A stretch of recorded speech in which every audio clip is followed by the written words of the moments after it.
So this is basically, oops, let me get rid of this at the bottom. Actually, let me just delete a few more rows. Make it look a little bit nicer. All right, so the main verticals are these. There's 6, 6. The number of the parentheses are how many units. Meeple and Space Groove I found to be pretty interesting. I've been kind of playing around with these, and it doesn't feel like there's a lot of overlap with other traits, so maybe someone will figure this out. But there's not a lot of trait pairs either. There's only NASA Splits and Poppy Ramus, both in two of the main verticals, which makes sense. So basically, there are 7-piece breakpoint, so if you're kind of playing standard TFT, on level 8, you can fit one more unit. So since you have your frontline trait already, your one more unit will usually, I'm thinking, be a Fate Weaver for Corky. That's if you're playing 7. From what I can tell, you're probably not going to do that often. And same thing for Space Groove. The thing is, for 7, you need Blitzcrank, who's a 5 cost, so a little bit less reliable. We're probably not playing verticals that much this set, which I think is really cool. Set 16 was kind of the first set that really pushed that to the limits, where a lot of the game-winning boards were not just like 7 of one trait. So we saw that a lot. So I think this set will kind of continue. So it's pretty exciting to see. Darkstar I put in Splashable, but basically the 2-piece gives a team-wide execute, and every other tier is Selfish. Stargazer. If you guys played previous sets like KDA or Street Demon, it's kind of similar to that, where it gives you empowered hexes, but Stargazers gain more. So it kind of is splashable, but it's also, historically, these traits don't get played that much without going vertical in them. So we'll have to see how this works. Stargazer does have 2 4 costs, so just playing standard, we could maybe, if we have a 6-piece, then we just need 1 Sniper for Zaya, and 1 Vanguard for Nunu. Pretty straightforward here. Some of the smaller traits. Mechs. There's only 3 mech units, but they can transform and take up 2 unit slots. So pretty interesting trait. Primordian's a reroll trait. There's only 3 units total. 2 of them are 1 cost, and then Belveth is a 2 cost. Yeah, it just scales off 3 stars. So we'll see how this goes. There's a few different units I'll talk about in a bit that can synergize here.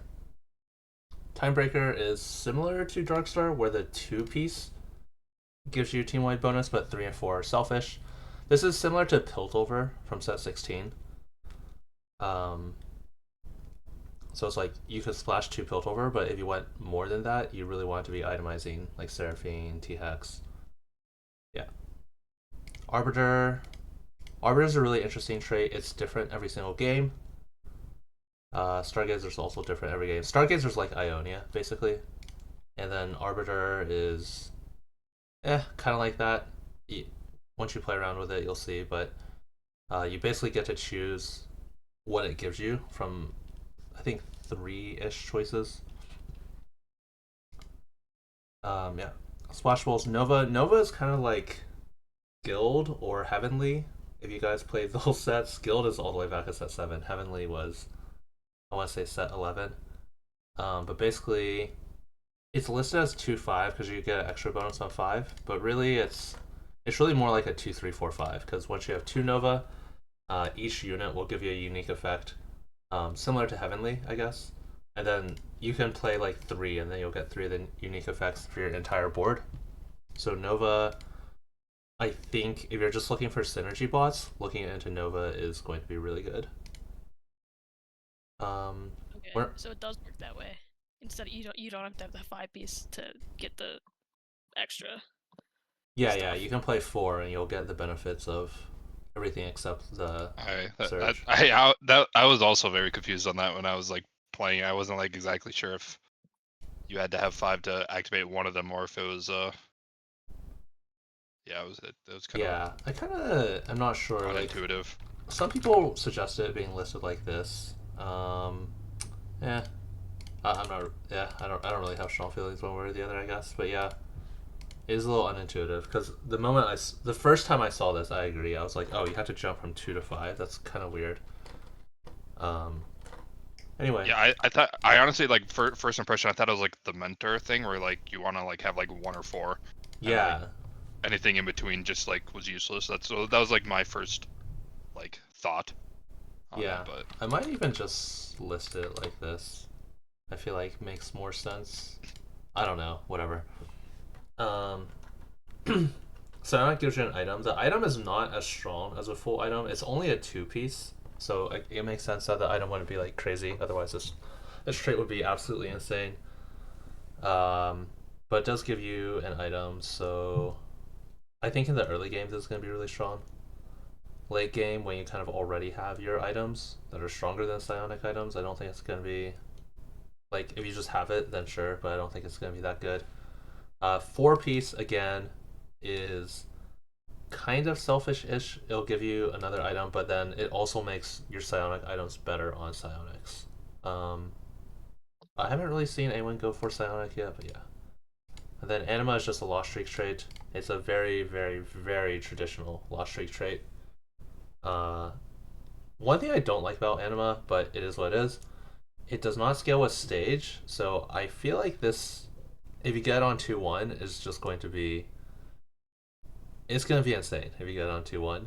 Because compared to Ishtal, where your quests scale with stage, um, yeah, basically like all the fights you lose on stage 2 are gonna be worth basically just as much as later on. So it's gonna be really important to get anima early. It'll probably like still be good if you can get it on like 2-5, but for it to be really really good, you want it as early as possible. I think someone said it's like a reprint of Chemtech from like set 13. Yeah, it's a Or, super traditional trait. Yeah, I guess like Chemtech is the same, but I think there's been quite a lot that are like very similar yeah. to this. And I was gonna Basically, say like the difference too between that one is like that one the five cost Savika like getting Savika from like that she because she like could print you resources, so it was like kind of like or like also the item could print resources, couldn't it? Like so I guess it depends what the anima items are yeah, I if think they there's do only the same thing. 5 anima units, so to get the 6-piece, you need an emblem.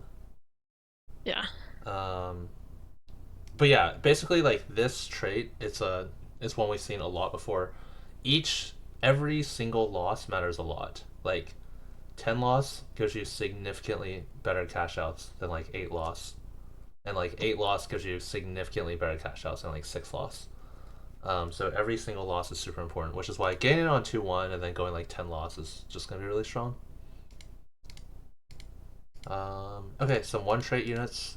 These units only have a class. I'll start with Shen. Shen is only Bastion, but he also has a team wide trait. Just when you put him in by himself, Shen is really similar to Shyvana from set 16, who only had Juggernaut but gave your entire team um, a boost. Shen's basically like that. He only has one of the tank traits, but then he gives your entire team strength. Um, Tom Kench has only Brawler, and then he has Oracle for himself, which gives you some econ, interestingly enough. And then Misfortune. Misfortune only has one trait. She only has one of these 3, and you can choose. There's 3 different variations of Misfortune when you put her in. So she can get Challenger, Chandler, or Replicator. And this is similar to Monster Trainer from set 15. You can just bench her and put her back in if you want to change her. One pretty interesting thing to point out here is Misfortune is always AD. So even though I have like Replicator listed as AP, because all of these units are AP units, same thing with Chandler, like all these units are AP units, Misfortune is always AD. So the thing is, like, basically no matter which one of these damage classes you play, you can always have an AD item holder. Because these are all AD, and out of the AP ones, like, you can always just have Misfortune. So kind of interesting that, like, yeah, you can always fit an AD carry in any of these classes. Finally, 5 more chance to talk about. Zed is only from an augment, so I'm probably not going to talk about him too much. Graves is the only selfish legendary in this set. Yeah, he's just a AD carry. He's 4 range, but you can make him 2 range. And then these don't have any traits except their own thing, and they all give you team wides. Ross is based on how many other traits you have. So Ross is basically like Bronze for Life as a 3 cost. Vex is kind of a carry, but she reduces your opponent's AD and AP. It doesn't do that much, so I think Vex is probably like the least useful of these unless you're actually carrying her. Morgana's similar to Shen, just makes your entire team tankier, and that's her only trait.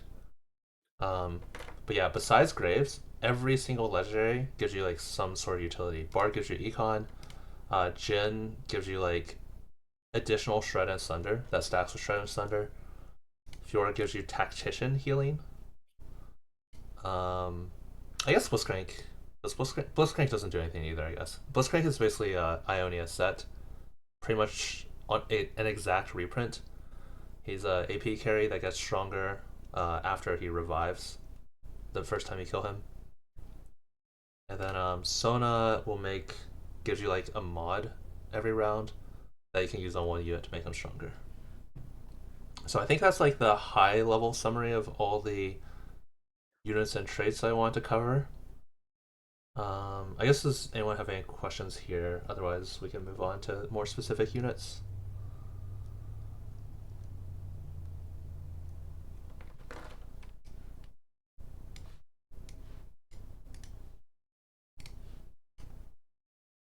Okay, sounds good. Let's go ahead and look at. I'm not sure the best way to organize this. I think let's just look at some of the verticals. So Meeple. Just type in Meeple here. There's 8 of them if you include Bard, the 5 costs. Typically, I tend to not use the legendary when building out these, just because like if you go into the game and you're like, I'm playing Meeples, you don't know if you're going to get a Bard. That being said, Bard doesn't have anything. So the front line, you have a trait pair with Poppy Ramus as a 4 cost, and then typically I have one more slot on the white for your 4 cost backliner. Corki is Fate Weaver. Fate Weaver is basically Executioner from last set. I don't remember what it's called.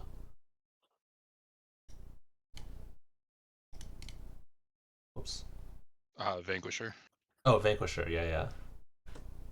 Yeah, it's called Vanquisher. What the? How do I don't know how to get rid of this. Okay, here we go. Yeah, Fate Weaver is basically Vanquisher. So I guess in this case we would just play one more Fate Weaver.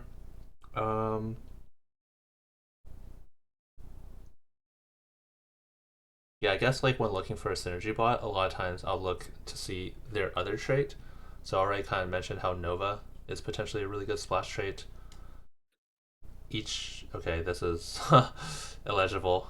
But basically, if you have Caitlyn and another Nova unit in, it gives, I believe, 20. Right now, it's 20% attack speed to your entire board at 6 seconds into the fight, which is kind of a lot. So I would think that like maybe, I mean, Aatrox is Shred and Sunder is his Nova bonus, so maybe we can like start dropping out some of these units. Like use this as our core. Maybe we'll just like play 5 Meeples here. Maybe drop some of these other units that aren't that useful. But that's kind of how I think about Meeple. Like you already have your frontline trait pair and Corki's your 4 costs, so you add in Fate Weaver. So I think it's like these 4 units core, and then whatever like other trait like makes sense. Meepsy has Voyager. Voyager is like Strategist from 2 sets ago. It's basically just always good and just makes your entire team stronger no matter what you're playing. So I think Voyager is always like a safe addition, basically. What Voyager units are there? There's not any legendaries, but maybe we could go an extra tank with this guy, extra backliner with Karma, who's an AP carry. Yeah, so that's kind of how I think about Meeples. Maybe let's look through all the 4 costs first. Might be better. Since most games we're kind of playing around our 4 costs, so I think these are kind of the most important units to know. We just talked about Corki's a bit. Description is not very clean. I wonder if there's a better website for this. Any chance TFT has this ready? Probably not, right? You could check TFT Academy. I think their Oh, okay. was pretty good, I think. Yeah, TFT Academy is always really good quality. Okay, great. I would like to see the numbers, unfortunately. Yeah, that's the one Yeah. sucky thing. But it's clean. Yeah. No, this is way cleaner. I kind of prefer seeing the numbers. We can just ignore this. Yeah, Corky's an attack caster. So, as I mentioned earlier, I feel like Meeple and Fate Weaver don't have that much overlap with a lot of other traits. Like, we just kind of looked at Vertical Meeple and Fate Weaver, right? Like, these units. I don't know. I mean, there's only 4 of them total. So maybe there's some way to fit these together. As mentioned earlier, I think like Aatrox and Rammus is like a decent setup here, potentially. So maybe you're playing around Corky, Rammus main tank, you same cost bucket, same trait, very straightforward here. Attack caster, similar to Scrap Corky from set 13, if you guys have played that. Alright, let's talk about all the AD carries first, I guess. So the next one is Kindred. Kindred is Nova Challenger. Challenger is the attack speed trait of this set. Basically, almost exactly the same as Quick Striker from last set. The 2-piece gives a team-wide 10% buff, and then going more vertical in it will give you like pretty heavy diminishing returns, but it'll give you more attack speed. So basically, this is another thing I really like about this set. That set 16 I feel like kind of pioneered. Going from 1 to 2 Challenger is extremely important, and then going from like 2 to 3 or even like 2 to 5 Challenger is not very important. I mean, going from 1 to 2 is more impactful than going from 2 to 5. So I really like that. It allows you to kind of build more creative boards than just being like, okay, I'm going to put all the challengers on my board. Yeah, Kindred is Nova.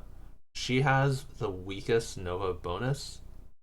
You can kind of read it at the bottom. It shields the strongest tank for 800. That being said, she's also the carry, so I think Nova just has like so many good team wides that if you're playing Kindred, I think it'll be really easy to fit in at least one more Nova unit, and then you'll want to fit in one more Challenger. So if we're looking at Kindred, and she's an attack marksman, so she's kind of an auto attack champion basically. Yeah, you want stuff like attack speed on her, I guess. She already has Challenger, so maybe she has enough attack speed. So maybe something like Kraken would be good. Would be my guess. She's going to attack fast, and you care about her auto attacks a lot. Like Infinity Edge is probably not great. She does have a spell, of course, that Infinity Edge is going to help, but I imagine most of her damage comes from just her basics. I guess I also don't know if this crits without Infinity Edge. Traditionally, Infinity Edge is not that good on these units, but like it's serviceable, so we'll have to see. So with Kindred, we're always playing another Challenger. Jinx only has Anima, basically no trait, also has no utility. Most units don't have utility in this set. There's very, very, very few like backliners, where it's like, I'm going to play this backliner because it has utility. I feel like this happened a lot in set 16, where you would use, like for example, if I'm playing like Disruptor, I would go like, okay, I want Seraphine because she has utility and then she has Piltover. Okay, maybe that's not the best example since I'm using her trait, but I think you guys get the picture. Maybe like Quick Striker. If I'm going like just Quick Striker, I would use Ashe as my Quick Striker bot, since she can at least chill targets. Yeah. But in set 17, it seems like most of these backliners don't have any utility. So Jinx basically has no trait, so probably not her for sure. Our other options are Bel'Veth or Diana. Primordian's a reroll trait. it can give econ early game, but late game's not going to do anything. Belveth does also give Marauder, so we're somehow fitting Marauder in on this board as well. Then maybe we can use Belveth as kind of like a double trait bot. Otherwise, Diana has Arbiter. Not that many Arbiter units, and Arbiter can give you... I think most of the Arbiter... Arbiter is like a pretty complicated trait. It can give you a lot of different things. Let's just read it real fast. Every game you choose a cause and effect for your law. I think most of these are selfish, so I think like Diana probably also like not super appealing. Either way, it doesn't really seem like any of the challenger trait bots are amazing, so maybe you'll just fit something in. Like for example, if we use Belveth, maybe we can use another Marauder like Fiora, something like that. There is also a Nova Marauder, but I think this is like not very important, right? Because Marauder is... I guess Marauder does give your entire team Omnivamp. It's not that much, but it's better than nothing, I guess. So maybe we could play something like this. Right, next AD carry. Let's do the backliner first. Is Xayah. So basically Kindred, Corki, Xayah are going to be our 3 like backline AD carries. These units I think are going to be really important throughout the set. Xayah is Stargazer and Sniper. And she is she's also an attack marksman, so she also has like a passive on her auto attacks. And because she's not challenger, she has Sniper instead, which gives damage amp. I think like Rageblade is going to be really like... Xayah to me is clearly like a Rageblade carry. She doesn't have attack speed from her traits, and she benefits from attacking faster. I guess her ult does give her some attack speed, but it's only for 4 seconds, and you want like the attack speed to get to there, and you also just want like attack speed on top of this as well. Yeah, so pretty straightforward. Xayah is in Stargazer, so Stargazer is another one that could potentially go vertical. There's only 6 total. So sometimes Stargazer has a 6 breakpoint, sometimes it has a 7 breakpoint, but if it has a 6 breakpoint, I think this is pretty straightforward. You have 2 4 costs. If you are just playing this vertical, you just want 1 more Sniper and 1 more Vanguard for Nunu. So your Sniper, again, none of these guys really have utility. Jhin actually does have utility, as mentioned earlier. He gives you a little bit of extra Shred and Sunder, stacks with Shred and Sunder. But until you have Jhin, none of these other guys really do anything. So yeah, you can just play any one of them. They just pretty much just all do damage, and that's it. Maybe I missed... Does Stargazer, besides like the hexes, like, and the like the bonus, does it still give stats if it's like inherently, versus one of the... I think one of the Stargazers is just like a reroll specific one. Yeah. And it's like those stats are like really bad if you're not rerolling, and so it's kind of like, because I think it was like this one. point. Yeah. Yeah, I mean that's all it gives, right? So if Stargazer is a medallion, it'll only give damage amp. I think. Let me just make sure that's right. Yeah, I'm pretty sure that's right. So Stargazer's medallion, it'll only give damage amp, which this is clearly like for reroll. It's also not good for Xayah since Sniper already gives damage amp. Yeah. Yeah, those just all give different ones. There's one that gives econ. If you win with 6 Stargazer, it just gives you like generic stats, health, ADAP. Gives you like 5 gold if you win with 6. There's a pretty interesting one called the Mountain, where every 5 player combat you get an emblem, and then it's kind of like Star Guardian, where it gives you something different at every tier. Star Guardian from a couple sets ago. Either way, Stargazer is kind of like Ionia from last set, where it's just different every game. There's an attack speed one. Yeah. But yeah, I think this is... Yeah, you just use like any Sniper bot, and then like any Vanguard. Ideally, the legendaries, I guess. But until then, yeah. And of course, you'll just drop out of these other units as you see fit.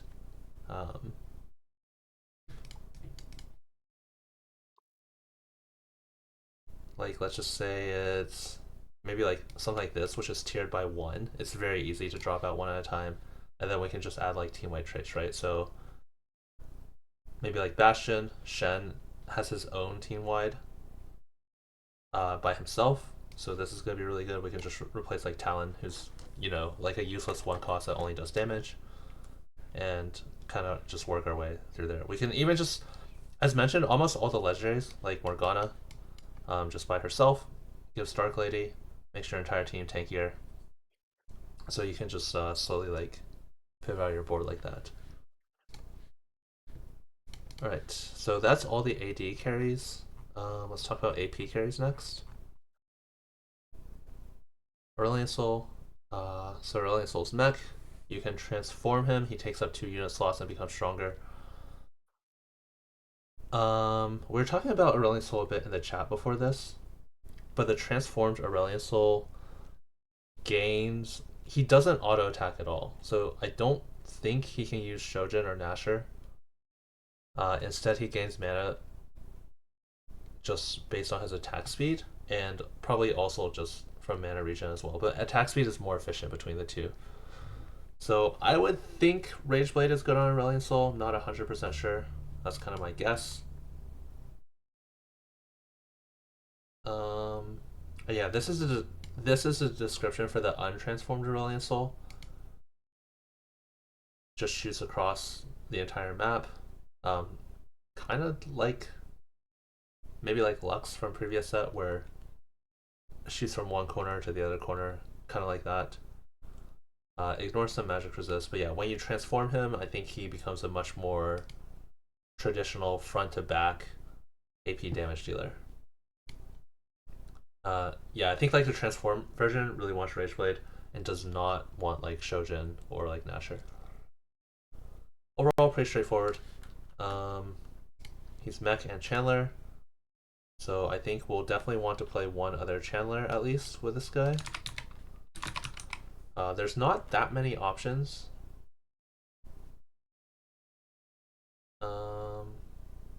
We were kind of talking about this in the chat, but there's, if you end up going vertical mech, you play all 3 of these guys.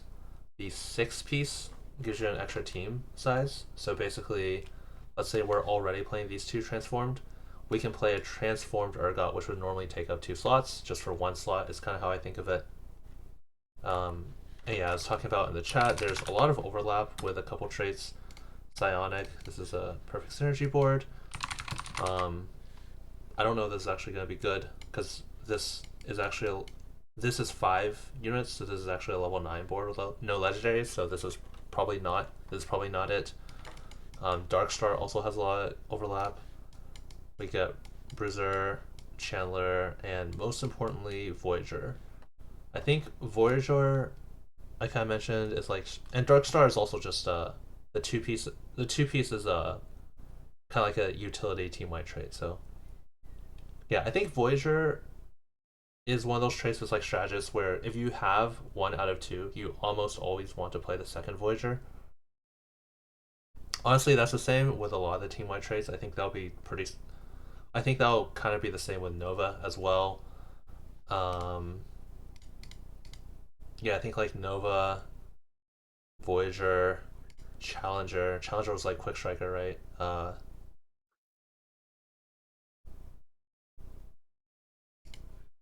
Yeah, if you have like 1 out of 2, you want to fit in like what the second one, like Bastion again. But I think Voyager and I would say Nova are probably the top 2 most important ones. So yeah, some overlap here with Aurelion Soul. I don't know how we're gonna play him. I don't know if we're even going to go vertical and mech, because if we're playing just Aurelion Soul, basically, yeah, 20 AP. I mean, 20 AP is not bad, but it doesn't seem super necessary if we can't fit it. 20 AP is kind of like, if we go back to set 16, this is like less than 2 Arcanist, right? So it'd be imagine like your primary carrying Arcanist, and then you don't have a second one. It's not the best, like you would prefer to have one, but it's also not super mandatory. Could you almost use transformed Aurelion Sol as like a utility bot, since he has his he's basically spreading his rockets around, like hitting a lot of folks. So like you could just use him for anti-heal and Shredder Sunder. Yeah, you could, but I feel like you wouldn't want to because like you're. It's kind of Too like if you're much. transforming him, you're devoting a lot of resources into your Yeah. Aurelion Soul. So if you're already devoting a lot of resources, you want to make sure he has like um, better items.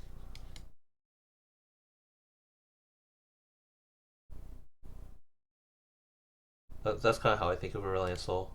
I would think Yeah. if you want him to just be like kind of this like Morello voice staff, you would just not transform him because the death beam actually like it probably targets like largest clumps similar to Demacia Lux from set 16. It probably like hits a lot of stuff already. That makes sense. All right, next up, Karma. Karma, I was playing in kind of the same board because if we're playing mech, Galio is a frontliner who's Voyager, and as I mentioned, you almost always want another Voyager. Could be Karma. Karma's a really straightforward unit. She's like super straightforward, like the most straightforward unit possible, just front to back AP damage. Um, so yeah, like Nasher, JG strikers, Shojin, or like Nasher, JG, Shojin, plus like any of those Shojin, JG strikers, Shojin, Deathcap, yeah, Giant Slayer, like any of that stuff. Yeah, one mana item and two damage items usually. Um, let's talk about Vertical Darkstar a bit while we're here. There are only 6 Darkstar units, and um, what did I not put in? Oh, let's not try. Yeah, and there's like no overlap in traits here. There's a lot of 1/2s, so like we have Brawler, we have Vanguard, so maybe we could use like the 4-cost tanks here. Maybe we can use like Tom Kench, for example, who's a 4-cost Brawler. Nunu, who's a 4-cost Vanguard. Nunu's a CC tank, similar to Noxus Swain from set 16. So I would think if we're doing something like this, we actually want our 4-cost to be the one we itemize here. Because you don't usually want to itemize a CC tank. Nunu will shield himself, but he doesn't. Normally, like this unit is going to cast once, no matter what, unless you have 3 really good tank items, then he's going to cast twice at 2-star. But typically, like tank items are just not that useful compared to kind of a real tank, which maybe this guy, like between his passive and his active, maybe he'll heal several times. Or like we were looking at Galio earlier. Maybe we use Galio or Mighty Mech as a tank since we have Voyager. Like he gives himself durability, so this kind of scales with tank items. Also heals himself. Yeah, so pretty straightforward here. Um, yeah, Darkstar feels like we have our backliner, so maybe we'll use Mighty Mech for Voyager, and then yeah, whoever else we're carrying. I guess if we're carrying Jin, maybe we'll use Sniper, or maybe we'll just use another frontliner as a default. Maybe something like this. But yeah, either way, Karma seems very straightforward. LeBlanc is much more interesting. She does damage on her auto attacks. The summon just makes her auto attack. Her ult basically makes her auto attack stronger, and it lasts for 5 attacks. I don't remember if she continues gaining mana while attacking. Either way, I think you just, as far as I remember, her cast animation is really low, so you just want attack speed on LeBlanc along with AP. So LeBlanc is kind of like a Rage Blade plus AP user, like Rage Blade, Archangel potentially. Some synergy there. Rage Blade, Archangel, and even like Gunblade. Like these 3 items just synergize really well. Could be pretty decent on LeBlanc. She has Arbiter, which yeah, we talked a little bit about Arbiter, but there's not that. There's only 4 of them. So yeah, maybe you can use a Vanguard frontline. Zoe and Diana are kind of both also damage units, so maybe we can use something like this. I have seen people re-roll Diana and kind of like use LeBlanc as a secondary carry. as a melee challenger. And yeah, Zoe is Channeler, so maybe we could use Channeler as well. Channeler is similar to Invoker from set 16, where the 2-piece will just give you 1 mana regen for the rest of your team. So it's not amazing, but it's also not nothing. So yeah, maybe we'll play LeBlanc Zoe plus something. Not sure. I do think LeBlanc is kind of nice to have like an attack speed AP carry, because a lot of times you might want to make like a Ginsu in the early game, and then you get AP items, which I think in set 16, if I remember right, there's not really that many good Ginsu AP users. There's Kaisa. I think that's about it. And then not really anything in the legendaries. Like Annie's like okay, but yeah. So I think it's nice that there's a Ginsu's AP user, and then I think you can transition that directly to Vex, who is also a legendary attack speed AP user. So kind of nice there. Next up is Nami. I haven't actually seen anyone play around Nami yet at all, but she's also a very straightforward, just like front to back AP caster. Yeah, Nasher, JG, strikers, any of that stuff.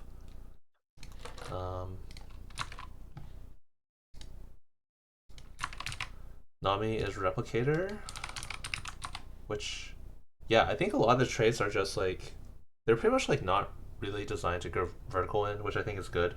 You'll just play like one other replicator bot. Pantheon could potentially be a frontliner, so he's always a good choice. He has Brawler, so maybe it could be like Pantheon with Tom Kench. Seems pretty straightforward here. Another option is Shepherd, which I haven't talked about yet, is a summon trait. And something that's really interesting about Shepherd is it's a class instead of an origin.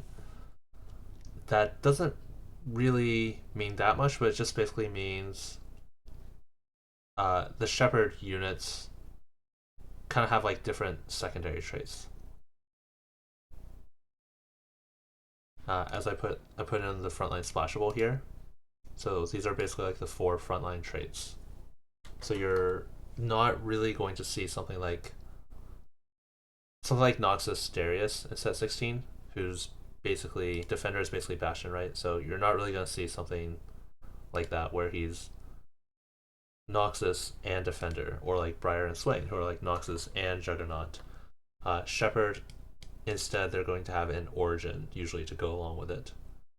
So maybe we could have something like this. Nami is also Space Groove, and I think Space Groove, I believe, also has a Shepherd with Teemo. So maybe we can use like another Shepherd as a tank here.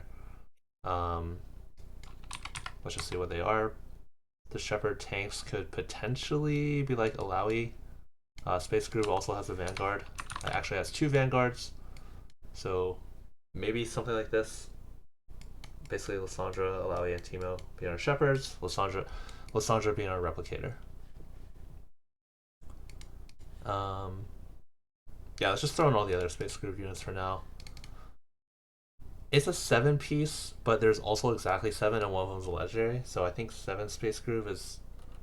Yeah, there just doesn't seem to be that much synergy within them either, right? Because on level 8, if we hit the Blitzcrank, then we have our frontline trait pair. But the problem is, like, we don't have a 4-cost tank. And Blitzcrank is also not a tank. He's like Ionia set, so we don't really have a tank in this setup. I mean, we can use Ornn our 3-cost, but we don't have Bastion for Ornn either. And we need to activate Replicator, so I think 7 Space Groove is probably not something you're going to play very often, at least without an emblem. But yeah, that's kind of what I'm thinking is like, we're 2 out of 3 Shepherds, so maybe we can get some more frontline by dropping some of these other units that don't really do anything, like maybe like Gwen and Samira. And then maybe like Alawi. And then maybe we can use like Nunu as our 4-cost tank. Maybe something like this. But yeah. Nami, super straightforward unit. So that's it for the AP backliners. I think they're all pretty simple. I don't think anything too crazy. I mean, Aurelion Soul has his transform, but apart from that, all pretty simple. We talked about our AD units over here. And I think they're also all fairly simple. Corki's a caster, so like Infinity Edge, good on this guy. The other two auto attack units, so like Kraken, good on the other two. Pretty simple units, I would say. Nothing too crazy. Guess we can pause here if anyone has anything that they want to talk about or questions. If not, we'll go to melee carries and tanks. I think the only thing that I wasn't sure on, but I thought I read, is when Asol is transformed, it doesn't really auto attack, so you lose a lot of value with like Shojin and Yeah, other yeah. like I don't think he auto auto attack. attacks at all. Yeah. Yeah, so I I think think like just that to keep yeah, in it just mind doesn't with do anything. building Asol. I was thinking like that red buff was like 'cause he's a reprint of like set 3 Asol, right? Like the legendary one. I remember like back then it was like something like you put Morello on him and then like maybe like archangels or something because he'd just be flying Yeah, around unstoppable. But he's this one like similar. Again, like if he's transformed, he's taking up 2 unit slots, so I don't really think you want to put utility items because you're just investing so much in this unit that I feel like you might as well invest the like the real items instead of the utility items.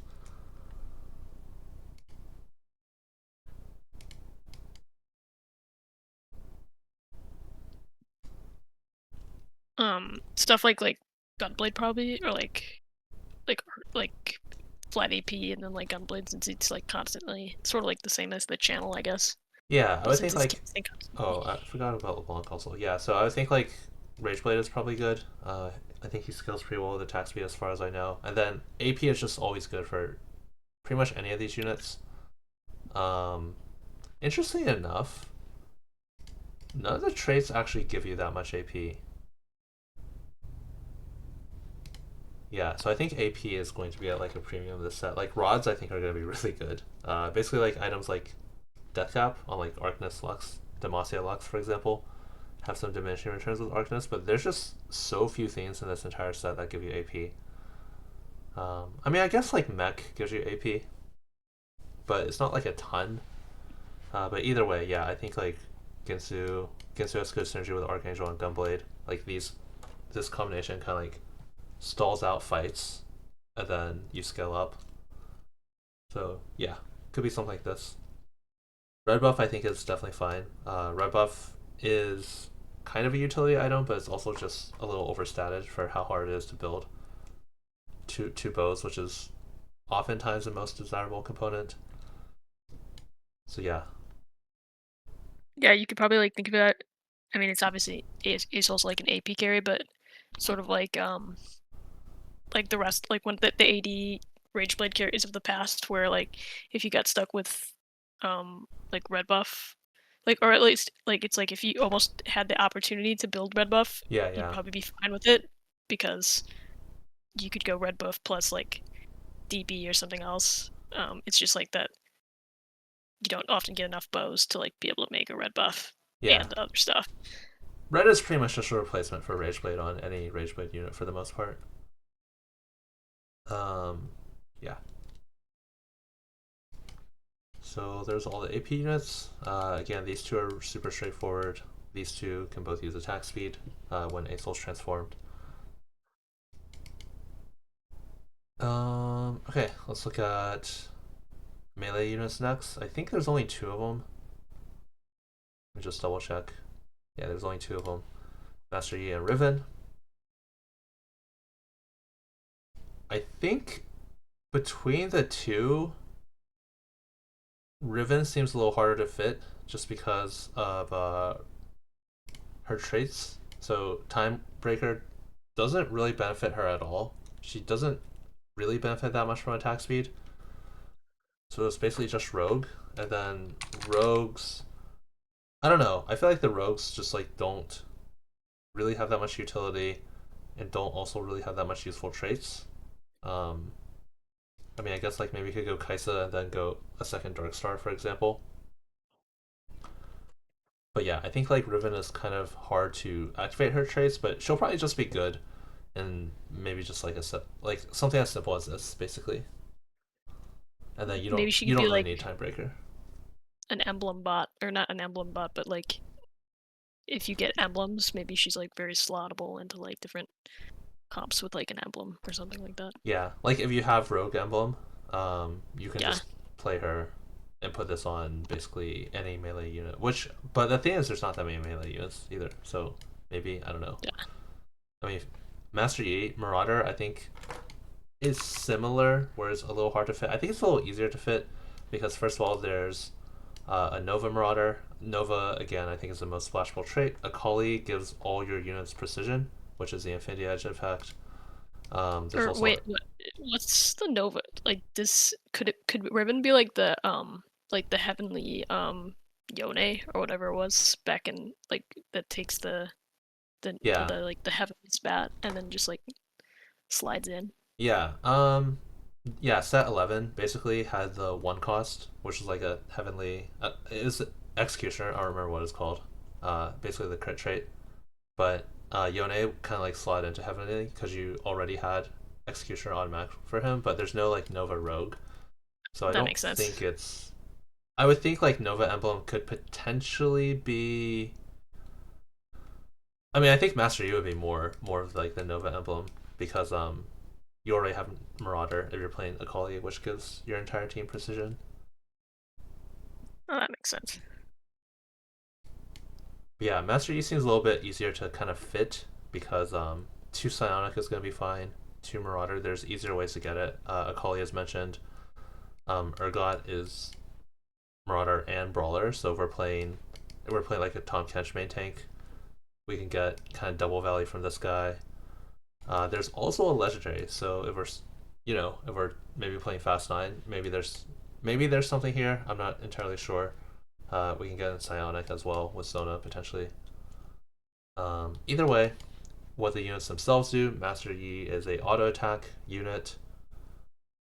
So I think of this guy as probably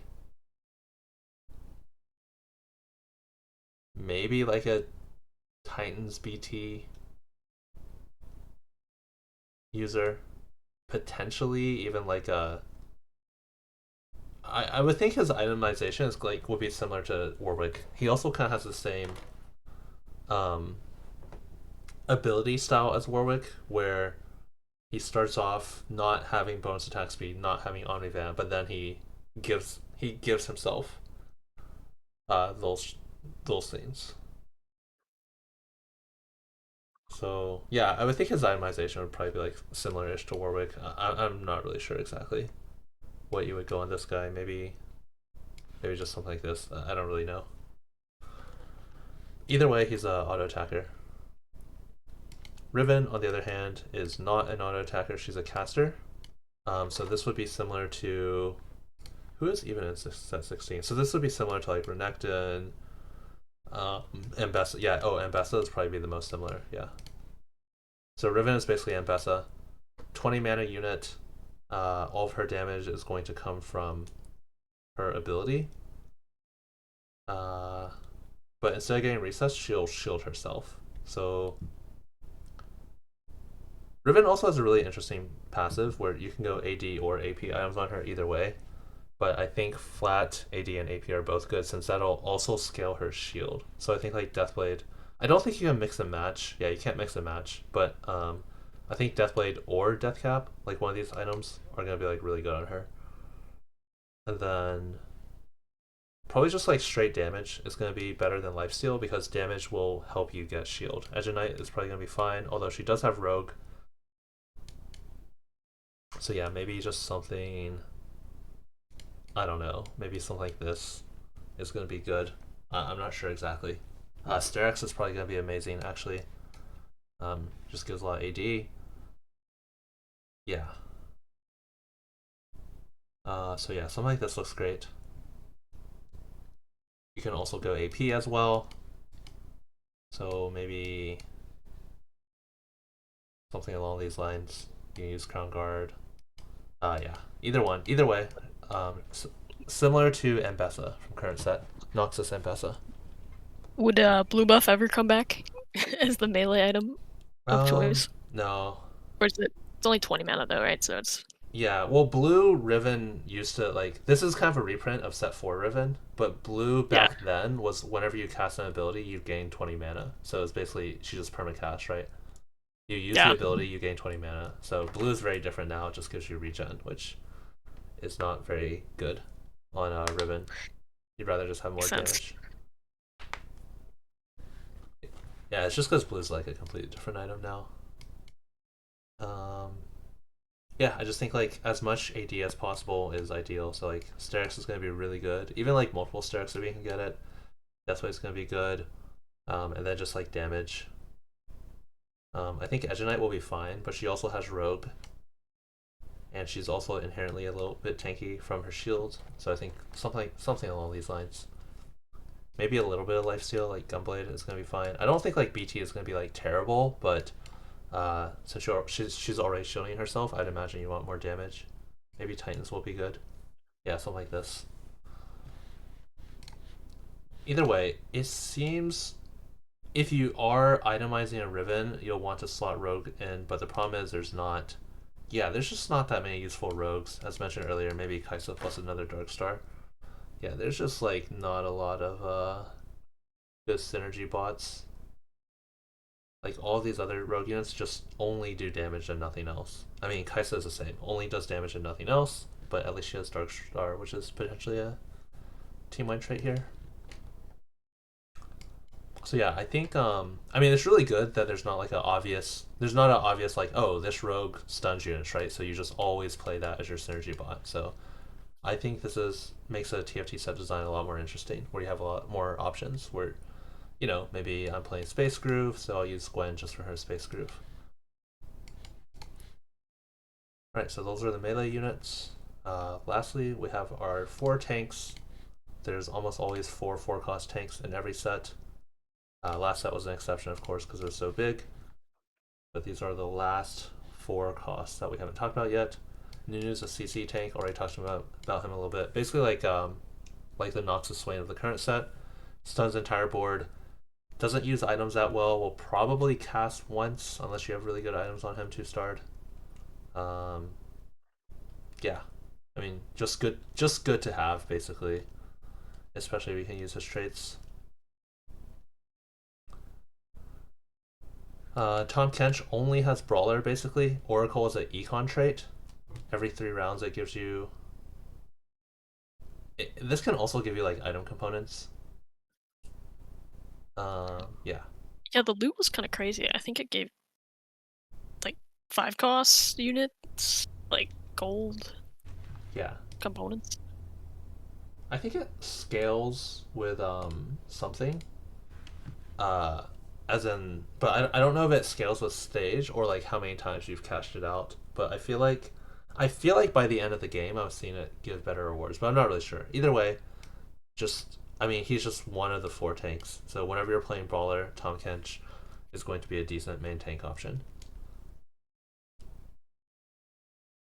He's kind of similar to the Ionia Wukong, where he basically just has like an extra health bar just by existing. Um, so yeah, just a good tank. He has brawler and his extra health bar, and his ability is healing. So he's basically just has a ton of HP. So resist items are gonna be really good on this guy. Bramble, Declaw. This is gonna be really good on Tom Kench. Durability as well. He has no durability. So yeah, these items will be really good on him. Yeah. I guess we can talk about Vanguard. Vanguard is the same as Set 16 has Vanguard, right? Or no? It didn't. 15 did, right? Yeah. Set 16 had Defender, Juggernaut, and Warden. Oh, it had a Warden. Yeah, it's basically the same as Warden. Or no, Um, 14 had Vanguard. Well, that yeah, was the yeah. last time we had Vanguard. Vanguard is basically just Warden. Warden and Brawler are basically the same. One gives you a shield, one gives you HP. They're basically the exact same. They just give you HP. Not too much to think about these two. Next two, we have Rammus and Mighty Mech. Rammus is Bastion, and he has a Meeple trait pair, as we mentioned earlier. So maybe we'll play like Poppy plus Rammus in some sort of Meeple build. As mentioned earlier, maybe we'll replace Poppy with like Aatrox for the Nova.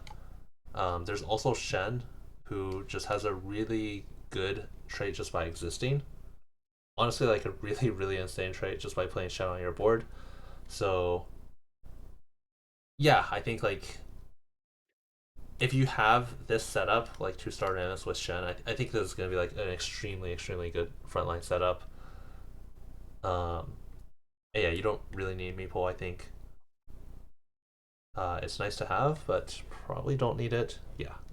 I mean, Rammus is pretty straightforward. He's a little bit more diversified than the other tanks, because he's Bastion, which gives him magic resistant armor, but his ability gives him health. So you can kind of use like more whatever items on him.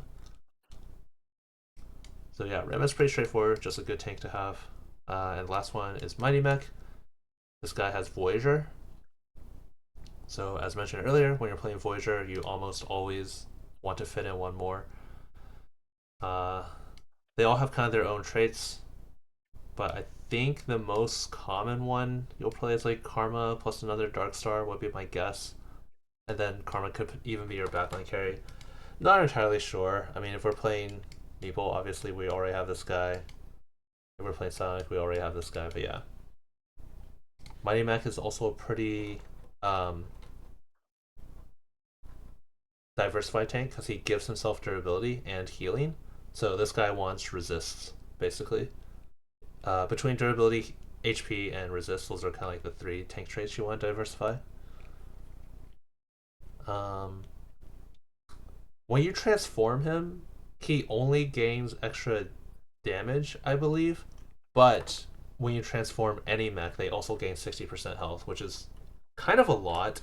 If you think about it, I kind of think about this as like, hypothetically, let's say we're playing a Tom Kench main tank.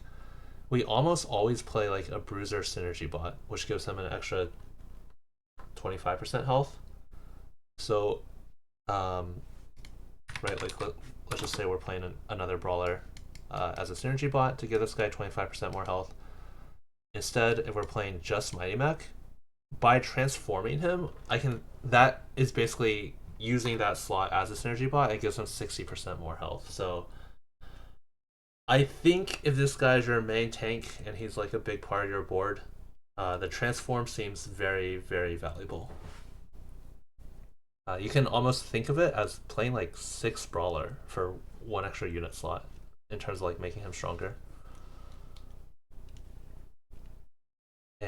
But yeah, otherwise pretty straightforward, durability and HP. So yeah, those are the 4 main tanks.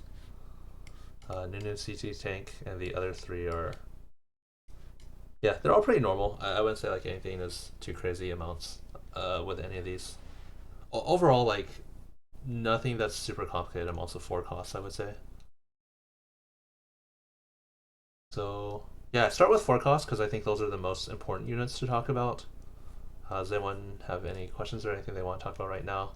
Otherwise, we can. I'm probably not going to cover every unit, but I'll highlight some of the ones that I think are the most important to talk about.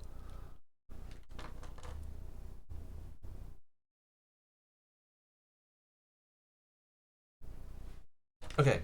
All right. So those are all the 4 costs. Early game. Timebreaker, I think, is pretty nice early game. It just is a 2-piece trait that gives you econ, 2 gold on a loss in the form of reroll. Basically like Bard, playing Bard in the other set. And like 1 gold in form of XP on win. So I think if we look at the Timebreaker units, there's only 4 of them, 1 of them being Riven.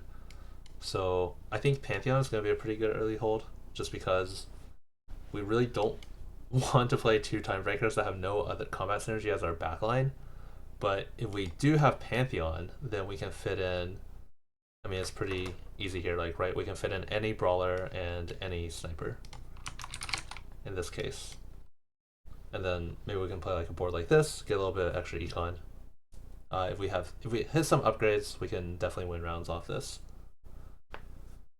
So that's Timebreaker. Arbiter can also give you potentially some extra econ. It's not going to give it to you every single time, but pretty similarly, there's not that many. Between 2 costs and 1 cost, I guess your most common setup is going to be Zoe Leona, and that'll be just really straightforward, right? Like any Vanguard, any Chandler. There's no one cost channelers, but there is a Vanguard channeler. So I guess this is like a potential 3-piece opener you could go with. And then maybe we can slot in Dark Star. Maybe we could do like, we could just use like whatever here, right? Any upgrade we happen to hit. So Arbiter is another potential econ opener we can play around. Sometimes Stargazer is econ. I think Stargazer seems pretty challenging to play around early. I guess in this setup we would have 2 damage units, so we would just add Bastion. So any Bastion unit. Pretty straightforward here. Alright, any important 1 costs? Cho'Gath is an infinitely stacking unit, so maybe there's something to be with Cho'Gath reroll. I wouldn't think too much about it unless someone figures something out, or maybe you guys can play around with it if you want. But yeah, Cho'Gath infinitely stacking unit can be interesting. Aatrox, as I mentioned earlier, his Nova trait is Sunder and Shred for your entire board. So Aatrox being Bastion potentially can be used as synergy bot here. And then last thing with 1 cost I want to talk about is Primordials. This is a reroll trait.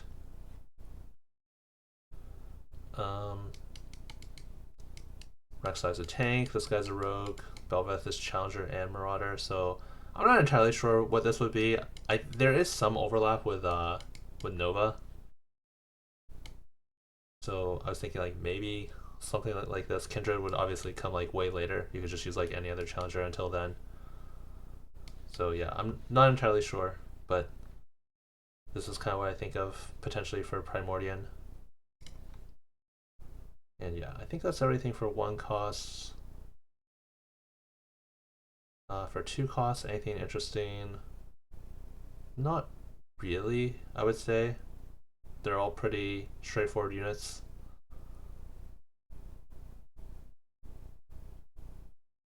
Yeah, everything's pretty straightforward here in 2 costs. 3 costs. One thing definitely is to call out is Aurora and Alawi. As mentioned, Anima is a cash out trait. I think if you get this on 2-1, you can just go like 10 loss pretty easily unless someone else is opening. You will want to try to save HP, but it's just really important to keep your streak. So I'd rather not be too greedy. You should be close to 100% sure you're going to lose to everyone in your rotation if possible.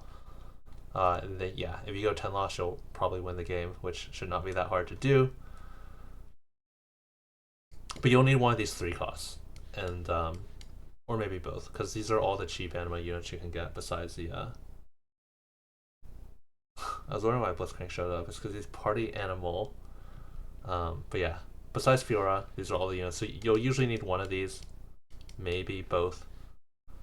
So, but yeah, as for the units themselves, they're pretty straightforward. Other 3 costs that are worth mentioning.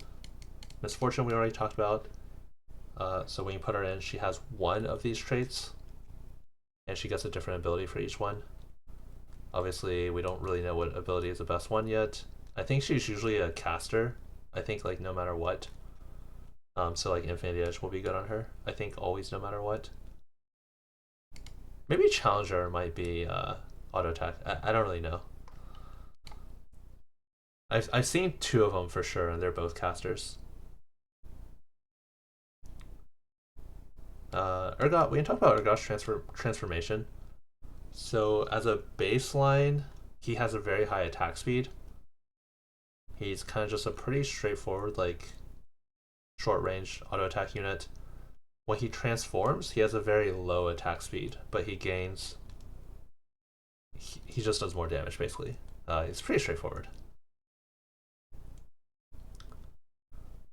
If you play League of Legends, Urgot hits. He does more damage if like things are kind of like surrounding him, or if he's like maneuvering around the enemy. So he's really good against other units that jump in, like Talon. Will just like feed Urgot extra damage.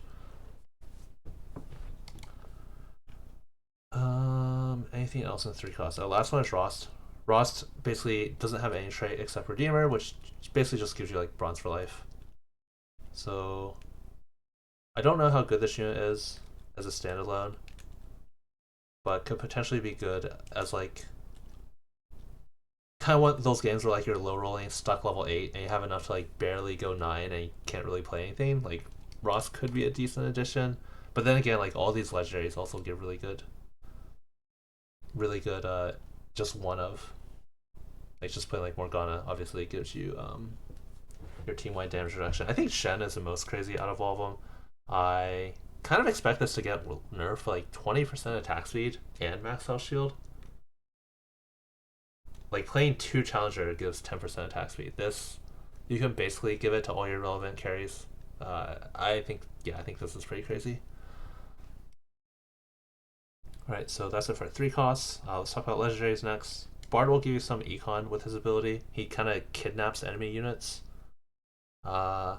You can kidnap the Elder Dragon, which from what I understand is pretty strong on the neutral round on stage 5. And then you can play it as 1 slot on your board. So could be something to look out for. I'm told you can 2-star it even if you kidnap the one on stage 5, stage 6, and then like 1 against your opponent, or you have a duplicator. Either way, Bard is a pretty other than that, he's just a AP backliner. Blitzcrank we already talked about. He's like a Ionia set. Fiora is a melee kind of. I'd say she's more of an attack speed carry. So I think like Quicksilver I think is going to be really, really good on Fiora. And then yeah, I don't know, maybe like Quicksilver or Titans, right? Like one or the other. Edge Knight will probably be good as well. BT will probably be good. Sterix will probably be really good. Yeah, any of these kind of like melee auto attack items. Fiora, her special ability that she will heal your tactician. So one thing that's interesting is Fiora's anima. So if you're kind of playing vertical anima, and then maybe you cash out an emblem, maybe you can go like 6 anima, and then like heal back up with Fiora. I'm not really sure. Either way, even if you completely drop out of anima, I think playing Fiora after lost streaking makes a lot of sense. If you're playing like one of these like traits where you just spike. Graves, just he's just like a backline AD carry. You can also make him a 2 range, like kind of a traditional Bilgewater Graves. His trait is he upgrades every. Yeah, his trait is you like give him scaling. So if you get an early Graves, in theory he should be good. I haven't really seen anyone make him that good yet, but yeah, in theory this guy should be good if you get him early. And he's also like kind of the only selfish 5 cost. Jin already talked a bit about he gives you entire team Shred Sunder that stacks with Shred Sunder. And other than that, he is a fixed attack speed. So a lot of the Jins in the past had this, and so attack speed is a little bit inefficient because attack speed and AD are usually about equally hard to get for the most part, but then it converts at like a 1 to 0.75. So you really just want like AD on this guy. I don't know if you need an Infinity Edge. I feel like you probably do. Yeah, I don't know if you want mana on him either. It's not super clear to me. Yeah, I'm not really sure, but maybe something like this. Morgana is a very straightforward unit. She does give your team-wide the effect, but other than that, she just, yeah, 2 range unit, does magic damage. Yeah, just does magic damage, makes herself a little bit tankier. Super, super straightforward unit. So since she's a 2 range unit, maybe some like a little bit of extra lifesteal. I mean, she has a little bit of built-in Omnivamp, but either way, probably just AP items here. Probably not like Archangel, because as a 2 range unit, she's not going to be like your last one alive. So maybe something to make her tankier, like Crown Guard. but maybe just like damage. Shen, already talked about his effect quite a bit, which I think, to me, just like looking through the set, seems like the most overpowered unit in the entire set. Other than that, he is not a tank. He is a um, he's a magic fighter.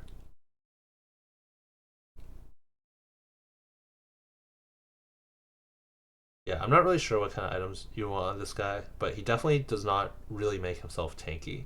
He doesn't really seem that good to itemize, honestly. This would be similar to the Shurima Azir, where his trait is so ridiculously good that they can't really make him good to itemize at the same time. Um, yeah, but I think like I don't know. I don't really think you want to put items on this guy, but maybe you could use. I don't know. Like maybe you could use attack speed somehow, like Quicksilver, but uh, doesn't seem that promising to me. Sona, Sona has Commander, which gives you a mod every single turn. The mods just make a unit stronger. It could be like this unit starts with a shield, or this unit gains extra mana. So yeah, make sure you remember to use them mostly. Other than that, she um, is a somewhat straightforward caster. She kind of like spreads out her damage, I guess would be the main thing. So typically this type of unit is only good if you have a lot of frontline.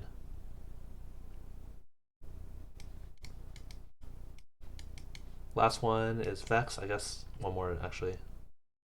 Vex has a little bit of utility where she reduces your opponent's AD and AP, and she gives herself a ton of AP. So flat AP is going to be really bad on Vex, like Death Cap is going to be pretty bad. And then she also has a passive based on her auto attack, so attack speed will be really good on Vex. I'm not really sure. Maybe just like Rage Blade plus amplifiers. Maybe even some like double Rage Blade, Shojin, something like this. I'm not really sure. Or maybe just like amp, Void Staff even. She can hold that. Maybe like Giant Slayer, something like this seems fine. Maybe like double Nasher JG seems fine. Either way, Vex is mostly attack speed. You want attack speed on her. I think her effect, most of the value of this is in using Vex as a carry. Uh, Stealing 8 AD and AP is not that much from enemies. It's much less than like Disruptor from last set, for example. Because most of your opponent's carries are going to have like 200 or more AD or AP. So stealing 8 is really only reducing their damage by like 4%. Finally, we have Zed. You can only get Zed from an augment, so I've never seen this. So yeah, I don't think there's too much to talk about with Zed. But from what I understand, he's a reprint of Set 2 Zed, if everyone has been playing that long, where he just kind of like infinitely clones himself. Maybe there's something fun you can do with this guy, but yeah, I don't really know. Back then, you could do a lot of fun things, but they nerfed the cloning because like every time he clones, he gains mana cost, so he's not just gonna go infinite. Back in set 2 is actually pretty common for the end of the fight. Your board actually just looks like this, but I don't think that's gonna happen in this set.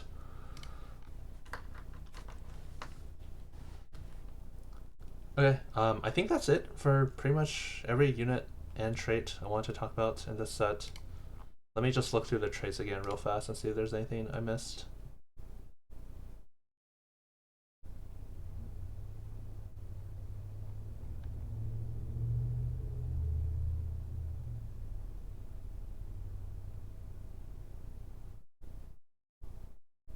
I guess I didn't really talk about what Space Groove and Meeple do. They just generically like make your Space Groove and Meeple units stronger. They're selfish traits. It just has like a mix of like offensive and defensive. There's a lot of Stargazers. And then do we talk about any of these? Yeah, Fate Weaver's like Executioner. Yeah, I think that's it. Replicator is like multicaster. So one thing to note with the classes, all of them have a 2-piece trait. So if you're primary carry any of these, so let's just say we're primary carry Nami, for example, it's going to be very important to play one more replicator. Same thing with any of these. If we're primary carry Riven, it's going to be very important to play one more rogue. So there's one thing I really like about the set. I think it'll allow us to make a lot of boards since you just need like one trait bot. All right, I think that's it. If no one has any questions, then we can just call it here, and I'll post the recording.